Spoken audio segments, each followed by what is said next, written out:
Look at many other scenarios. Look at the scenario of the Labour Party. And there was a court judgment since April 2025, and that judgment was not even recognized by INEC. So when INEC is so quick to do the status quo antebellum thing, I'm asking them, what about the court judgment in the Labour Party since April 2025 that Abure should be off there, that was not taken up by INEC, that was just perfected in January 2026? So these are many things we should also call on the the ruling party. Please, you see, a democracy thrives in a competitive environment. Competition is the way forward. And INEC should remember that their integrity is already tainted going into this election. You see, we are still talking about the Amukpito forensics scenario until today. Amukpito and INEC have not subjected himself as regards his tweets to an independent forensic evaluation. If he doesn't do that, people will still have gray areas about him. So they think that because the news cycle forgets things, that people will not bring it up. It's a lie. It's a lie. And they think it's by bringing their report out that people have already picked holes in their forensic reports. It's not going to work until he subjects to a independent forensic evaluation. As regards, does he have the account? Did he tweet Victory Shaw and all of that? It's not their report we're going to rely on.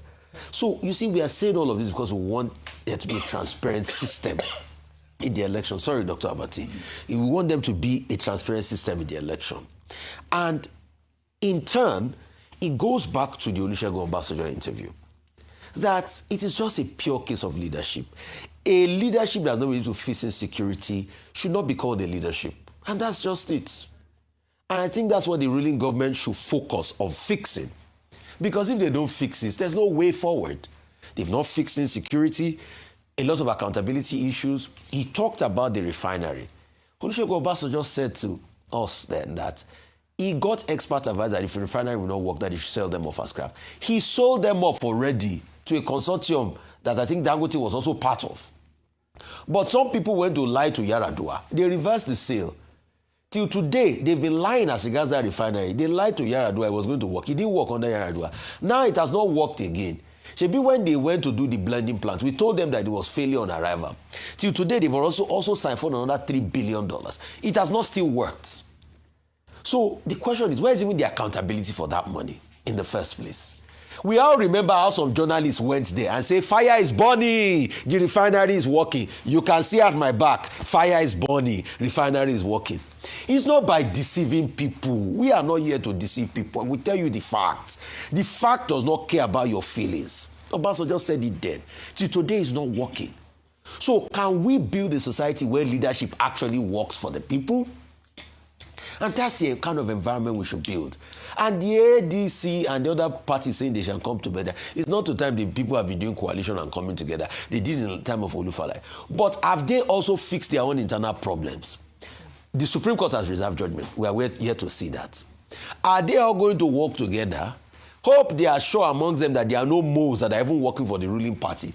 Because you see, people have so much lost morality in our political space that it is all about money. It is all about what they have to get. So they can do meetings from Ibadan to Kutuwenji if they are not ready to work together. And the most important question in the ADC, because I'm seeing the Atiku camp and the Obi camp, both of them are saying it's ours, it's ours, it's ours. In a case where Atiku emerge or Obi emerge, will the other camp concede? If they are not ready to do that, let's forget it as far as I'm concerned. So these are the hard truths I need to tell both of their supporters, because we see they are all daggers drawn now. For democracy to work, we must have viable opposition, and people must be willing to make concessions. All right. Thank you. Dr. Basim? Well, it was quite a very busy weekend, whether in the United States or in Nigeria. So let's move from one jurisdiction to the other. In the United States, the president was having at the Washington Hilton what they call the White House Correspondent Dinner event on Saturday, April 25. Only for that process to be truncated by the assault coming from Cole Thomas Allen, 31-year-old teacher, a C2 teacher in a school in Torrance, California, who had traveled from Los Angeles to Chicago and from Chicago to Washington, D.C. He checked into the Washington Hilton on Friday ahead of the event. And then in the course of the event, armed with a gun and knives, He tried to compromise the process, and then the process was disrupted. Even when it was said that the ceremony could go on, law enforcement decided that it was already a crime scene and that the event could not proceed. So clearly, a very unfortunate incident. The third attack on President Donald Trump since 2024. This is the first time he will attend a Washington White House Correspondents' Dinner. The first time he did, 1991, he did as a private citizen. The matter is still under investigation. New York Daily Post has published a letter provided by a member of Allen's family, indicating that he had described himself as a friendly federal official assassin, and that in any case he then went ahead and did this. The gentleman has a BSc in mechanical engineering from California Institute of Technology. He has a master's in computer science from the California State University. But the investigators, the acting attorney general, Todd Blanche, says that they are investigating what could have been his motive. But their initial conclusion is that he was targeting federal officials and perhaps President Trump himself. The preliminary investigation has also shown that security protocols were lax, and hence we're left with this situation. He's supposed to be arraigned today for possession of a weapon, for assault on federal officials, and then, of course, the international community is concerned. Leaders of the world have expressed their shock, their surprise, and you have people from the European Union to other leaders around the world, expressing concern and saying that perhaps the thing that needs to be done is to look at the security protocols in the management of the movement of the president, because the initial conclusion is that security was lax. Even the accused person himself pointed it out in his note. And this is important, considering the fact that the King Charles III of the United Kingdom of Great Britain and his wife, Queen Camilla, are scheduled to arrive in the United States today. And they are going to have afternoon tea at the White House. So that, again, upgrades the level of it, with the Buckingham Palace having said yesterday that the program will go ahead as scheduled. The second important program is what happened again on Saturday in Nigeria, with the political parties, opposition parties, coming together to hold a summit. Ahead of the summit, there had been some drama.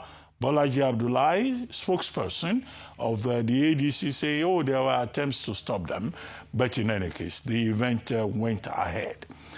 And then, of course, at that event, the communique says that the opposition parties, 14 opposition parties were there, very prominent members of the opposition. You can name who is who. They were all there. The only persons, the only parties that were not present would be the Wike-led faction of the PDP, would be the African Action Congress, led by Omoyele Sowore, who insists that it was an assemblage of recycled failures, and he will not be seen in that kind of company. So, but in total, out of the 21 political parties, 14 attended. And then, of course, they came up with a communique that they would decide on one presidential candidate, two, that they are opposed to the idea of a one-party state, that they want Joash Amokuton, the chairman of INEC, to either resign or, be sacked. Three, that the Electoral Act 2026 is contentious and that the National Assembly should review, amend, and introduce another Electoral Act 2026. They also said all political detainees should be released. Those were the major pillars in terms of their demand. But of course, the APC has since responded to dismiss it as the grumbling of disgruntled elements. But of course, they achieved their objective. They were able to have their session. They say the opposition should be allowed to thrive. Some of the speakers, starting with Senator David Mark, made it clear that Nigeria is rated number 4 on the Global Terrorism Index, and that at least 15 persons are killed every day. About 19 persons are, kidnapped in Nigeria on a daily basis, and that the ruling government, has lost the plot. Now there are other speakers. They had Mikey Guinea, who talked about having a free and credible election in terms of omissions that he has observed in the Electoral Act. They had Dr. Kabiru Adamu talking about insecurity in the country. They had Professor Patu Tome talking about economic insecurity in the country. And they had the governor, the host governor, Seyi Makinde, talking about how to beware of Operation Waitie. Operation Waitie happened in 1965. And I think that was a metaphor about the kind of situation you are likely to have when the federal government tries to suffocate the regions. And that was a setting in 1965. It was replicated in 1983 and again in 1985. And those who are interested in the story may well read the book by Dare Babarinsa, a veteran journalist, in a book titled House of War, the kind of effect that you can have when federal might is used to suffocate the environment. But I assume that there are two sides to the story. The major statement being put out by the opposition is that when you try to dam an environment, even dams collapse. If you try to use federal might to dam the tendencies, the expectations of the people, that dam can also collapse. The dam collapsed in 1965 in the western region, leading to Operation Waitie, which is an incendiary, combustible, response to political processes, which led to the collapse, in part, of the First Republic. And we saw a reenactment of that in 1983, when the Shagari administration tried to overreach itself. And we saw the episode, the narrative in Dare Babarinsa's House of War in 1985 in Ondo State, where even the media was complicit. It's a very beautiful narrative. Those who have time can go and look for that book, House of War. It's also about politics in Nigeria. So, in other words, I'm giving all of that background to say that it is not something that the Tinubu administration should just dismiss. There may be certain currents to learn from what the opposition was trying to do in Ibadan. Now, the question to now ask is that all of this to what effect? If you look at the opposition people who gathered, one commentator, I think it's Felix Moka, or one of the APC commentators, Mr. Bayo Ononuga, said that it was a collection of individuals, agreed individuals, not political parties. Second, it was also pointed out that all of these persons, even their parties are in disarray. They have internal issues. Who is going to be that one candidate who is going to emerge? I had Sunday Dari, Chief Sunday Dari, I think he's from Ogbomoso, a chief from Ogbomoso, on the program, special advisor, media and information to the president, on This Day Live, the Sunday talk show, yesterday. And it was very skeptical about this assemblage of recycled failures, which is the expression that is being used by Showore. But what all of this shows us is that we need to be concerned about, the democratic process.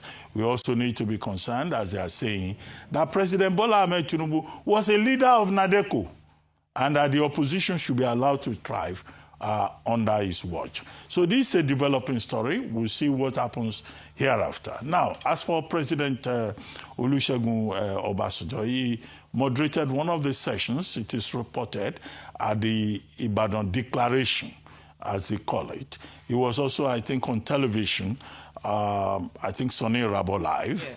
Now, two major things from President Obasanjo. He's right on all the things he said.